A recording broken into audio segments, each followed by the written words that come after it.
Paz de Cristo Jesus, meus amados irmãos, vamos começar hoje mais uma aula, nossa lição de número 7, que tem por tema Não retribua pelos padrões humanos. Nós vamos começar a comentar nosso assunto, mas antes lembrar que a nossa lição de hoje, ela tem conexão com as lições passadas, que trabalham com o pressuposto ou arcabouço da seguinte ideia, que todas as intenções e todas as práticas humanas, ela vem sendo surgida ou financiada, eu posso dizer assim, pela atitude do coração. Então, evitando as coisas serem levantadas no coração, automaticamente vão se evitar algumas tragédias.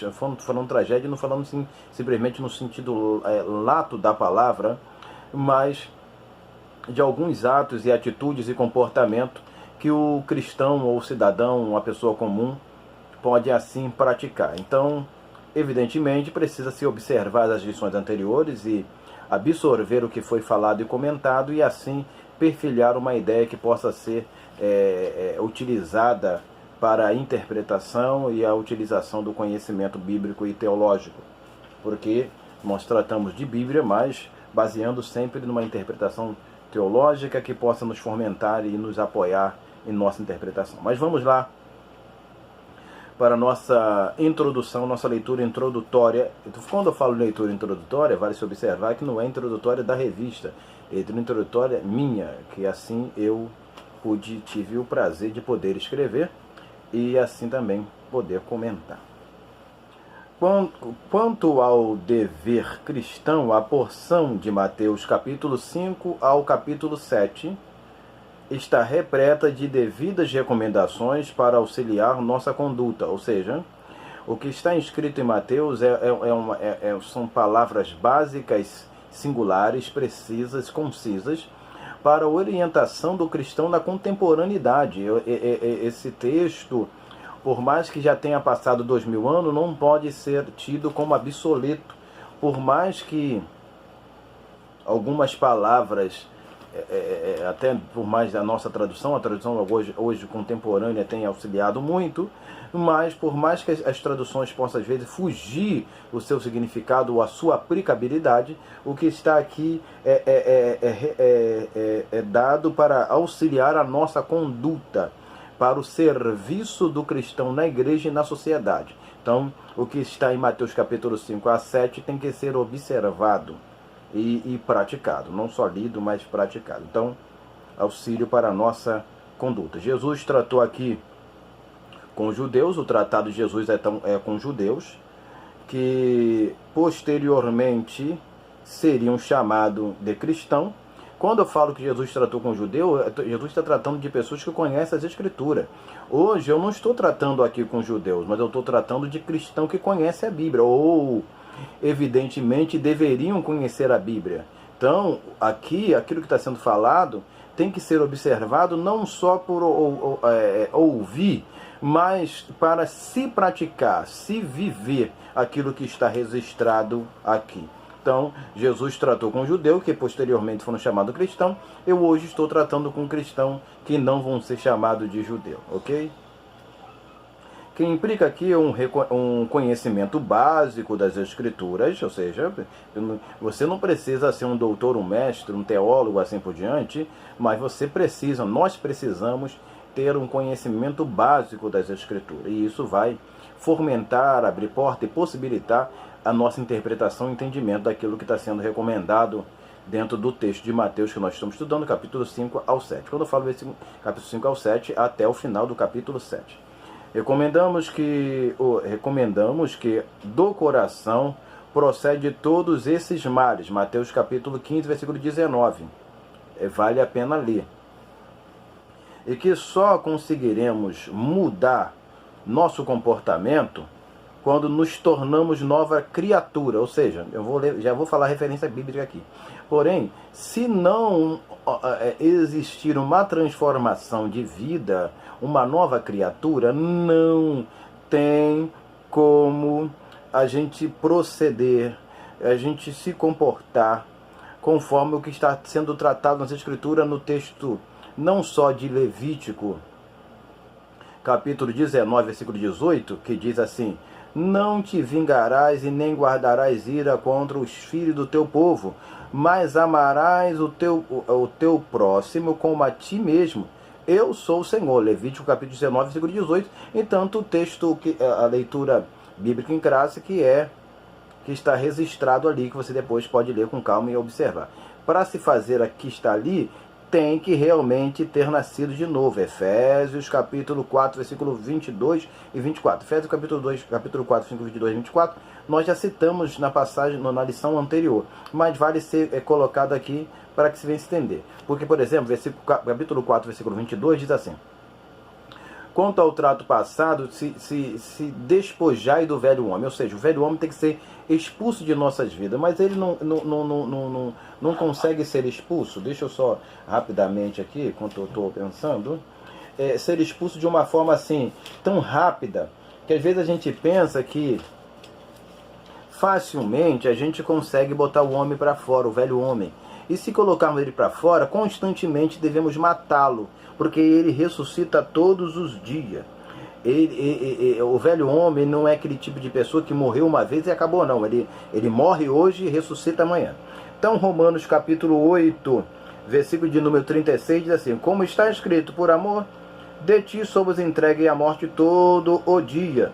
Fomos sepultados como ovelha para o matador. Então, tivemos que ser entregue à morte todo o dia, ou todos os dias de nossas vidas. Então, para manter essa vida de nova criatura. Se não vivermos uma nova noia, o que é uma nova noia? Uma nova mente. O termo noia significa mente no grego. Metanoia significa arrependimento, mudança de mente. Noia, uma nova noia. Novamente, nossas retribuições serão sempre pelos padrões mundanos. Se não mudarmos a nossa mente, se não mudarmos a nossa concepção, as nossas retribuições vão sempre ser pelos padrões mundanos. Não tem como mudar os nossos padrões se não mudarmos de noia, se não mudarmos de mente, se não mudarmos de concepção e não morrermos todo dia por amor a Cristo. Eu já vou antecipar, porque eu vou citar isso mais à frente. Gálatas capítulo 5, versículo de número 24, diz que os que são de Cristo crucificaram sua carne com suas paixões e concupiscência. Se eu sou de Cristo, eu tenho que morrer todo dia. Se eu sou de Cristo, eu tenho que me crucificar todos os dias, para que assim eu não venha retribuir as pessoas ou as circunstâncias da vida segundo os padrões mundanos. Vamos para o nosso primeiro ponto e vamos correr para a gente ganhar tempo. Primeiro ponto nosso é assim: vingança como retribuição. Então a vingança é como retribuição, porque na realidade eu estou aqui sendo redundante, porque vingança já é uma retribuição. Mais para frente eu vou explicar dentro da leitura o que significa o termo no grego, no hebraico e no grego. Daqui mais para baixo a gente já vai falar do grego, do hebraico já, mas no grego mais a posteriori. Efésios capítulo 4, versículo de número 31: e toda malícia seja tirada de entre vós. Vingança como retribuição. Então, para que não venha a haver essa retribuição maliciosa, danosa, pernociva, como diz o termo, com avidez, tem que ser tirada toda a malícia do meio de nós. Tanto no meio cristão e tanto de dentro de nossa mente, do nosso coração e dentro de nossas concepções. A vingança acontece por um ato de malícia, já está falado, que não era uma atitude correta de quem é nova criatura. 2 Coríntios capítulo 5, versículo 17. Porque aquele que está em Cristo, aí o texto de quem não está em Cristo, não pode ser uma nova criatura. Então, se você está em Cristo, nova criatura você é. Nova criatura só é vivenciada, praticada, só consegue se despojar do velho homem, como nós citamos de Efésios capítulo 4, versículo 22, quando se está em Cristo. Fora de Cristo não tem como ser essa nova criatura. João capítulo 15, versículo 2, 1 e 2, vamos falar de uma árvore que está em Jesus Cristo, aquela que dá fruto limpa-se para que dê mais fruto, mas aquela que está em Cristo, entre aspas, que não dá fruto é jogada fora. Então, quem não está em Cristo, o Pai, em Cristo, continua na prática das coisas velhas. Ou seja, quem não está em Cristo continua na prática das coisas velhas, que se corrompe pelas concupiscências do engano. Então, Efésios capítulo 4, 22, concupiscência do engano. A vingança é um grande engano. Eu vou aproveitar aqui, eu citei Efésios, capítulo 4, que diz assim: quanto ao trato passado, vos despojei do velho homem que se corrompe pela concupiscência do engano. Então, a vingança parece ser um ato benéfico para quem pratica, mas é um engano. Você se torna engodado, preso, possuído pela aquela coisa nociva e danosa que pode se tornar um ciclo vicioso. Tá? Por isso que a Bíblia tenta evitar esse tipo de atitude e comportamento. E o cristão, para evitar essas atitudes, tem que estar completamente arraigado na presença de Deus e na vontade do Senhor. B. O que significa vingança? No hebraico, nakam, vingar, ou significa castigar, vindicar. A gente tem como passagem para que parece a palavra hebraica nakam, Gênesis capítulo 4, versículo 24, que é referente a Caim. Nós não vamos comentar aqui para ganharmos tempo. Lembrando que a vingança é um ato de recompensa pelo um ato prejudicial a si mesmo. Ou seja, você vai vingar, ou vai castigar, ou vai vindicar algo que lhe foi prejudicial. Ou prejudicial a si mesmo, ou prejudicial à sua família, ou algum parente, que é chamado no texto bíblico como o vingador. Deuteronômio capítulo 32, versículo 35. Leiam todas essas referências que vão lhe ser de grande valia para elucidar a sua interpretação e a sua colocação dentro da aula, não seguindo basicamente o que está na lição, para que você possa poder fomentar e caminhar de uma forma mais diversificada do assunto que está sendo comentado.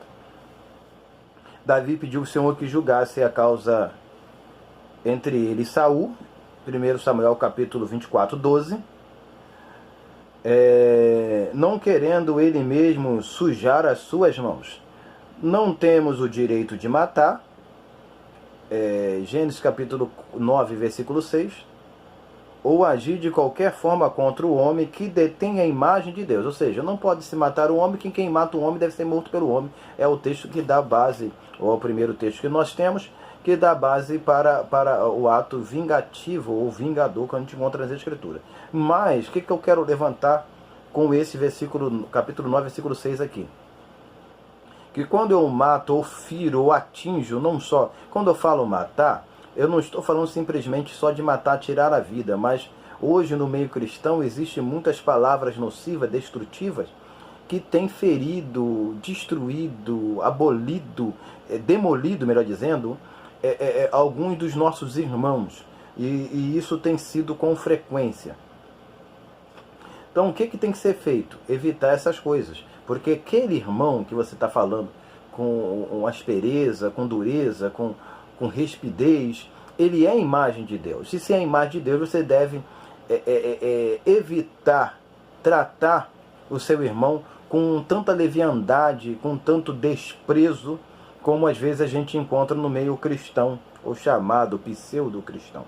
Então, por que eu tenho que amar o meu próximo como a ti mesmo? Porque ele é a imagem de Deus, eu também sou. Por isso que Jesus, quando ele fala e a Bíblia fala sobre isso, ele fala coloca os dois maiores mandamentos, que era amar a Deus acima de todas as coisas, e o próximo a si mesmo.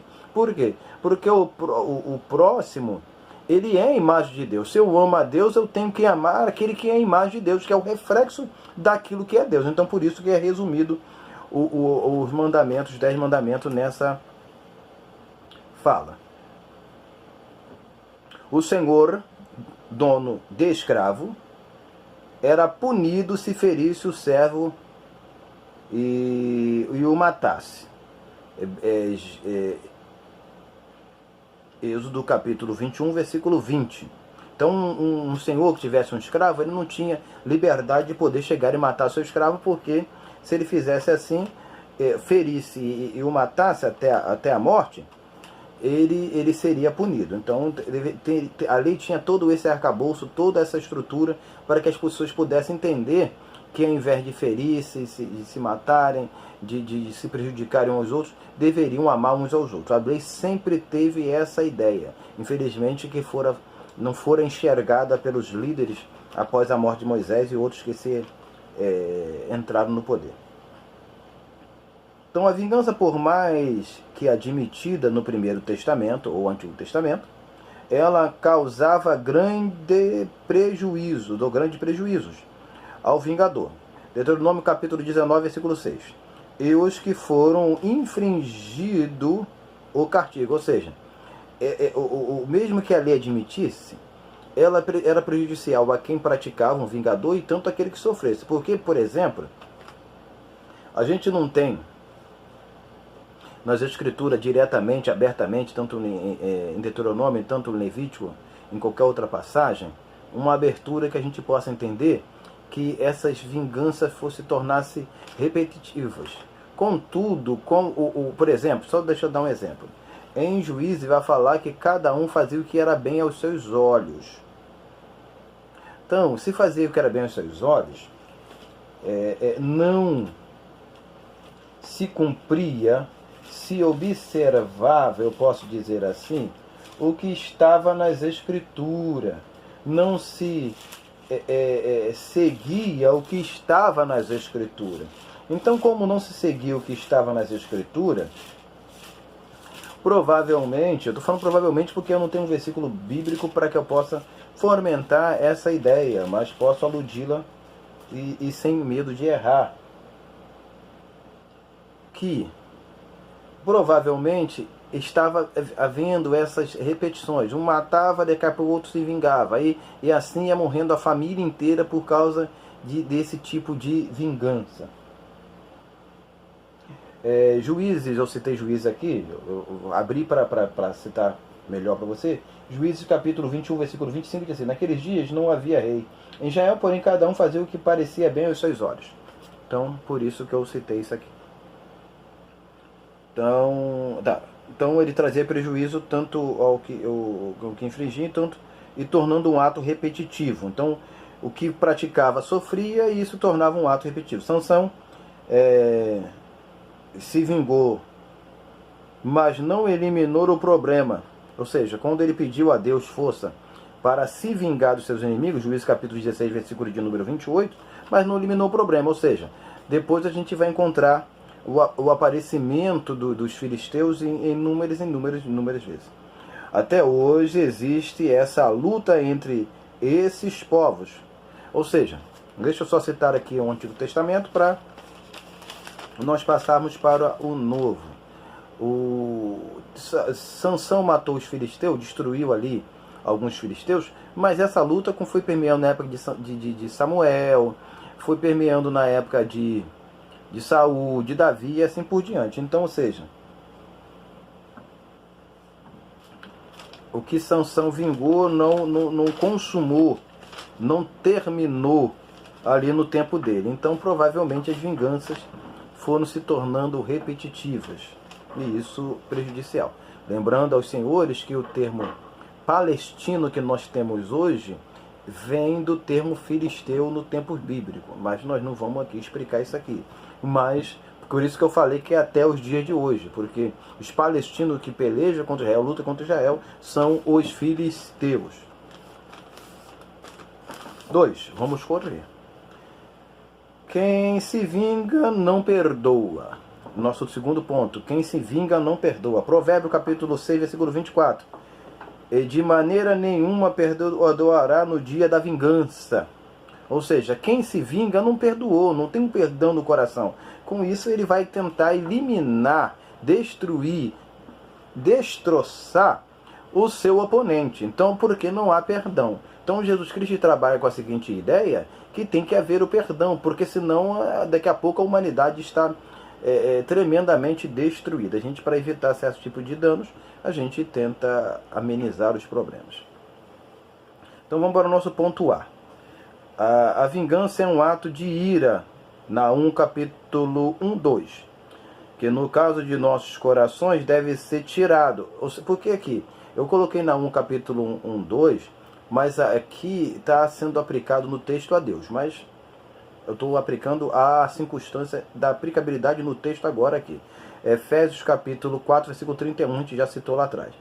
Aquilo que eu quero que os homens me façam, eu devo fazer também. Mateus capítulo 7, versículo 12. Ou seja, se eu quero receber bênção, recompensa, não quero ser afligido, tocado, desmoralizado e assim por diante, eu tenho que fazer o mesmo para que eu possa receber de uma forma recíproca aquilo que eu desejo, mas não só desejo, mas pratico.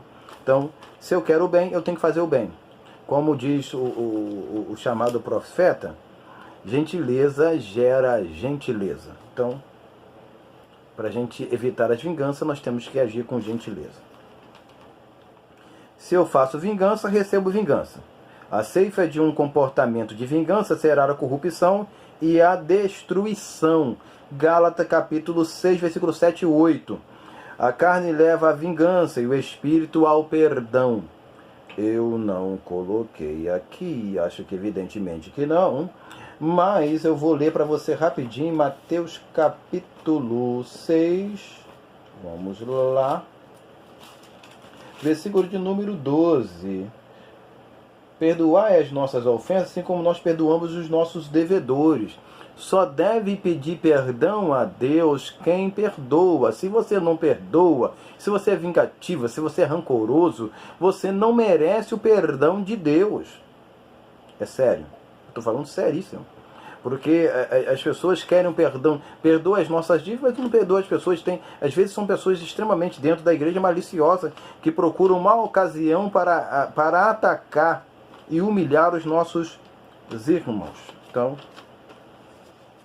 vale se pensar nisso. Mas vamos para o nosso terceiro ponto. E vamos correr. Só Deus pode vingar. Aí você lembra de Naum, capítulo 1, versículo 2. E pode ser...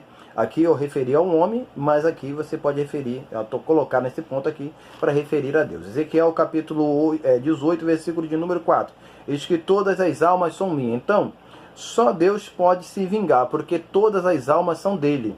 A alma do ser humano ou a pessoa não é sua. Então você não tem autoridade para fazer nada com ninguém. Ok? Podemos fazer coro com o dicionário Wycliffe. A vingança vindo de Deus era considerada uma prova de seu zelo e de sua justa conduta para com Israel e as nações de acordo com sua aliança. Levítico capítulo 26, 25, Isaías 59, 15b a 18. Ou seja, a vingança de Deus não é um ato, por exemplo, de injustiça, que você possa pensar, não, mas Deus está fazendo isso aqui, mas ele está sendo injusto. Não. Deus, o que Deus está fazendo não está atrelado à capacidade e à conduta humana. Deus não pode ser visto, eu posso dizer assim, deixa eu ver se eu acho aqui, ser visto como o ser humano é visto. Por exemplo, Números capítulo 23, versículo de número 19. Deus nem é homem para que minta, nem filho do homem para que se arrependa. Vou ficar só por aqui. Deus não é homem, Deus não pensa como homem, Deus não age como homem. Então, a vingança de Deus não tem os caminhos, as ideias, as percepções, as concepções humanas. E isso que a gente tem que entender. Eu estou colocando aqui a vingança de Deus porque entender que aquilo que acontece pode ser...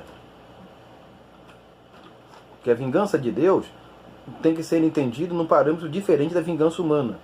E mais para frente, a gente já está entrando para partes finais, se entender que em alguns atos a gente vai encontrar o termo vingança, mas são correções que são aplicadas, como no caso de Deus, para melhoramento e condicionamento do ser humano para se aproximar de Deus e fazer a vontade do Senhor. Então nós falamos aqui no texto de Isaías. Seguindo, os homens, Isaías 59, 15b a 18. Os homens são os agentes da retribuição de Deus. Números capítulo 31, versículo 1 a 3. Josué capítulo 10, 12 a 14. E Jeremias capítulo 51, versículo 11. E Juízes capítulo 16, versículo de número 36. O Isaías aqui está falando, o Juízes 11:36 está falando que o Jefté pelejou contra os inimigos, mas ali o texto está falando que Deus que vingou por ele. Então pode acontecer essa confração de entendimento que a gente não tem tempo para poder ficar explicando e acompanhando isso aqui.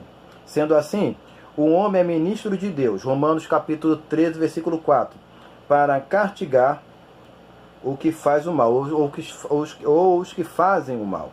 A vingança praticada com maldade ou prazer traz uma justa retribuição.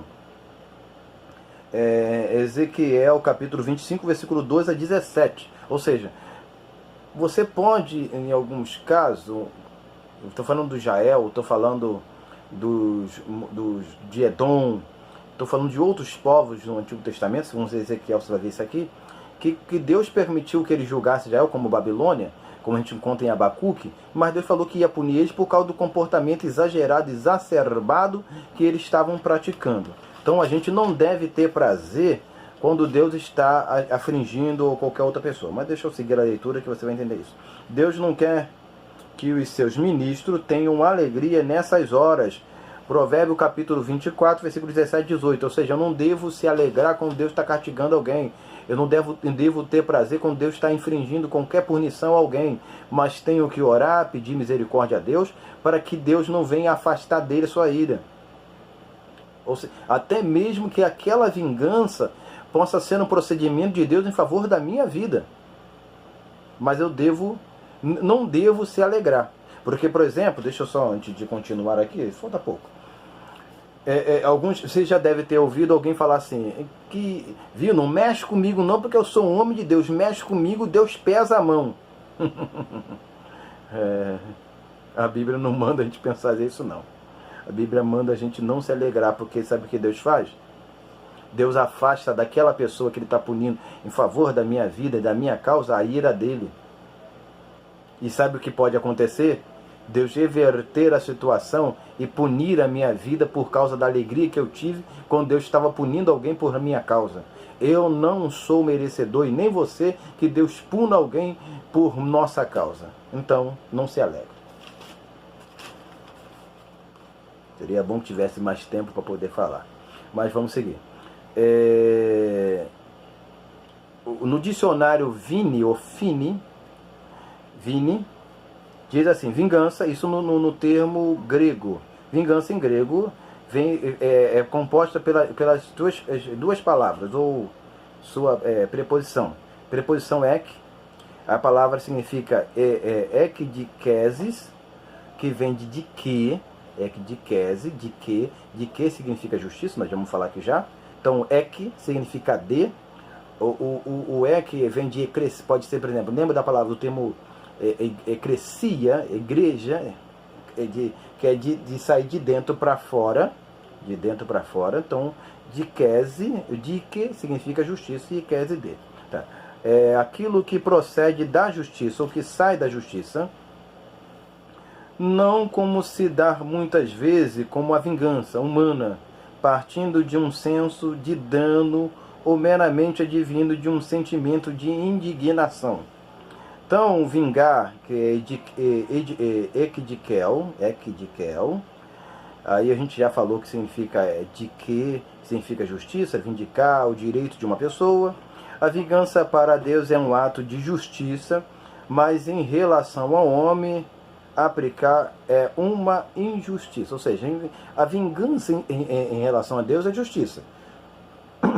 Mas entre o homem aplicar, se o homem aplicar a vingança, é uma injustiça, porque o homem não tem a capacidade para poder julgar ninguém, porque a Bíblia diz em Mateus capítulo 7, que da mesma forma que eu medi, eu também vou ser medido. Então, para que eu não venha a ser medido, não venha a ser julgado por Deus de uma forma severa, eu devo também agir de misericórdia com aqueles que me ofendem. Voltando ao texto de Mateus capítulo 6, versículo 12, que eu citei aqui: perdoai as nossas dívidas, assim como nós perdoamos. Ou seja, só pode pedir perdão quem perdoa. Se você não perdoa, se você é vingativo, você não pode pedir a Deus que evite que as vinganças, que os castigos, que os flagelos venham, que os verdugos venham te flagelar. Sabe por quê? Porque você não tem condições para se apresentar diante de Deus e falar: Senhor, perdoa as minhas, porque eu perdoo. Porque você na realidade não perdoa ninguém e tem procurado dentro dos seus métodos e formas atacar, afligir e assim por diante. Vamos para a nossa conclusão. Só ama o inimigo quem é nascido de Deus e conhece a Deus. 1 João capítulo 4, versículo 7. Que conota o estar crucificado com Cristo. Gálatas capítulo 2, versículo 20. Paulo falou: não vivo mais eu, mas Cristo vive em mim. Então, o crucificar com Cristo está em... eu já citei isso antes. Gálatas capítulo 4, versículo 20. Cristo, os que são de Cristo crucificaram sua carne com suas paixões e concupiscência. Então, você não vive mais você. Por que não vive mais você? Porque você se crucificou. E quando você se crucifica, não vive mais você, mas Cristo vive em você. Então você não vai querer vingar os seus inimigos, os seus maldizentes, mas vai amá-lo como Jesus mandou fazer no texto de Mateus. Então, e seguindo assim, então, o que conota o estar crucificado com Cristo, as passagens nós já citamos. Os filhos de Deus não estão debaixo da regência da vontade do varão. Evangelho de João, capítulo 1, versículo 13. Por que coloquei essa passagem?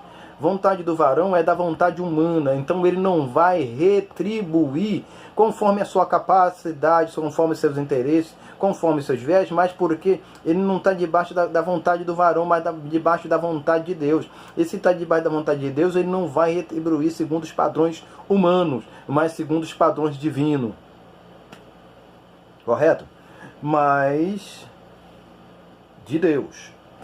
Pois isso eles não são, por isso eles são os seus imitadores. Por isso eles são os seus imitadores. Ou seja, quando eles seguem segundo o padrão de Deus, por que eles seguem segundo os padrões de Deus? A gente tem no texto da lição, deixa eu fechar minha Bíblia aqui, eu já estou concluindo. Vamos lá, Manolo. No texto da lição, que de repente você pode até pensar ser muito difícil essa prática, que diz assim, capítulo 5, versículo de número 48. Sede vós, pois, perfeito como é perfeito o vosso Pai que está nos céus. Para ser perfeito, tem que se imitar a Deus. Tem que seguir as pegadas dele, as pisadas dele. Então, nós só consegue amar o inimigo, amar o próximo, quem é imitador de Deus. Efésios capítulo 5, versículo 1. Aí a gente termina. Por isso, podemos ser chamados santos. 1 de Pedro capítulo 1, versículo 15. 1 de Pedro capítulo 1, versículo 15 vai falar: como é santo aquele que vos chamou, sede vós santo em toda a vossa maneira de viver. É isso que o texto diz ali. Por cumprir a vontade de seu Pai. Eu termino esta conversa nossa aqui pedindo a você que leia a revista, estude a revista de escola dominical, estude sempre, para que você possa entender o que eu estou tentando passar para você aqui. Claro que tudo que eu estou falando aqui, você pode entender de forma diferente, pode aplicar de forma diferente. Deus pode te esclarecer, te elucidar e te capacitar para que você possa ter uma amplitude muito maior dentro do tempo que você tem para dar aula. Mas aqui é para só você ter assunto diferente, colocações diferentes, para que você possa ter vias de interpretações diferentes para assim poder aplicar e ensinar na sua escola dominical, ok? Fazendo isso, você vai ter uma facilidade maior de ensinar e os seus alunos facilidade maior também de poderem aprender, ok? Peço a você que continue curtindo, compartilhando e se inscrevendo neste canal, para que a gente possa alcançar um maior número de pessoas e assim abençoar mais vidas. Que continue orando por nós, para que Deus possa nos continuar abrindo a porta da palavra, ok? Vamos orar e agradecer ao Senhor. Deus Pai, muito obrigado pela oportunidade oriunda que o Senhor nos concede de estar na Tua presença e estudar a Tua palavra. Peço, Senhor, que continue abrindo o entendimento, a compreensão dos Teus filhos que têm estudado as Escrituras, e que, em nome de Jesus, eles possam ter a capacidade dada pelo Teu Espírito para poder aplicar com toda destreza e sabedoria, e que eles possam fazer isso debaixo da orientação e da capacitação advinda do Espírito Santo. Muito obrigado a Deus, amém e amém.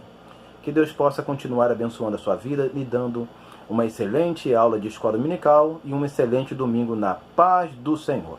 Amém e amém.